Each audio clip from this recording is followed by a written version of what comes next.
Bonjour à tous. En ce mardi saint, observons les personnages de ce texte, Jésus, Judas et Pierre.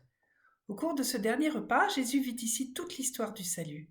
Il fête la Pâque avec ses disciples, il commémore la libération des Hébreux qui finiront par atteindre la terre qui avait été promise à Abraham.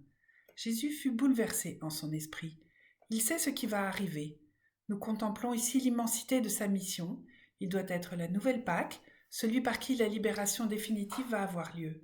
Jésus se retrouve seul face à son destin et il s'émeut. Mais cette solitude est pleine de la présence de son Père dont il accepte de faire la volonté.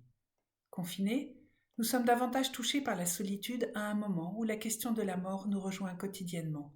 Que ce vide relationnel nous permette de vivre plus intensément la présence vivifiante du Père qui veille sur chacun d'entre nous. À table, les disciples sont dans la confiance. Même Judas n'hésite pas à prendre la bouchée tendue par Jésus. La mission que Jésus lui a donnée est de gérer la bourse commune, et c'est là précisément que le malin va s'engouffrer. Alors, ce qui a fait la force de Judas devient sa faiblesse. Dès qu'il a pris la bouchée, Judas sort dans la nuit, le lieu où il n'y a plus d'espérance.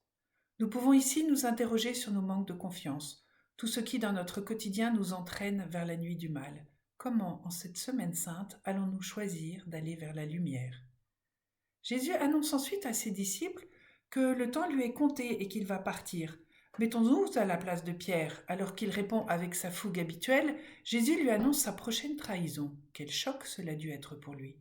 Pourtant, Jésus répond à Pierre de façon factuelle, sans reproche. Jésus sait que Pierre le trahira effectivement. Il sait aussi qu'après la résurrection, Pierre lui redira par 3 fois qu'il l'aime. Jésus a déjà pardonné à Pierre avant même que Pierre n'ait agi.